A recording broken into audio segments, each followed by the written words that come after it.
India has now ended its diplomatic representation in Afghanistan, as have most major Western powers, which have either already evacuated their diplomatic missions or are in the process of doing so.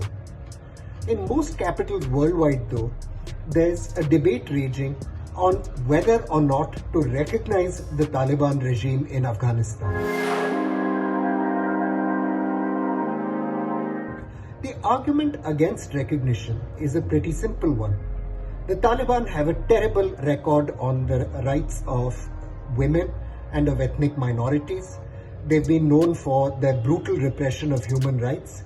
And moreover, under the Taliban umbrella, there are a large number of terrorist groups operating, like Al-Qaeda, even elements of the Islamic State, and a variety of other jihadist organizations.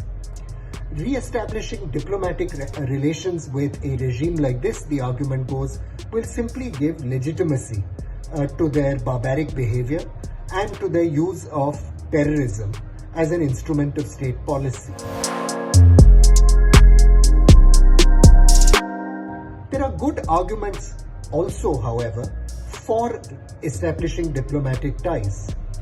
Not doing so, the argument goes, will do nothing to restrain the Taliban and will only give a free goal to regimes which already have maintained diplomatic ties with the Taliban, among them China, Russia and Iran. Most important among these governments with a good relationship are Pakistan, which of course is India's primary competitor for strategic influence.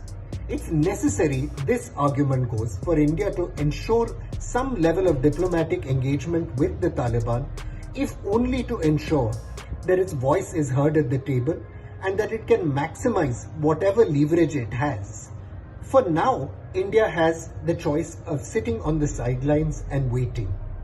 The Taliban hasn't shown great interest in overtures from India, probably because it does not want to antagonize Pakistan. There's no great Indian economic or strategic interest either in immediately establishing a diplomatic line of communication. Likely some efforts will go on in coming months to ensure that there is a conversation with the Taliban which lays the groundwork at least for a future relationship.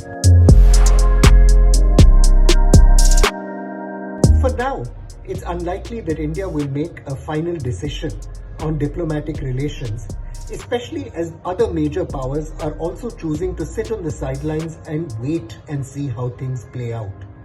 Even Russia and China, which have a good functional relationship with the Taliban, have said they will wait and observe developments before taking a final call on the recognition of the new regime. India will probably reach out and make some overtures in weeks and months and start a conversation with the Taliban to see what might be on the table and what guarantees the Taliban is willing to give that it will at least rein in and contain the activities of terrorist groups like the Lashkar-e-Taiba and the Jaish-e-Mohammed from its soil. There will probably be no final decision on these issues for some months, but this much we can be sure of: this fall of the curtain in Kabul is unlikely to be the end of the great game we've seen played out over so many decades.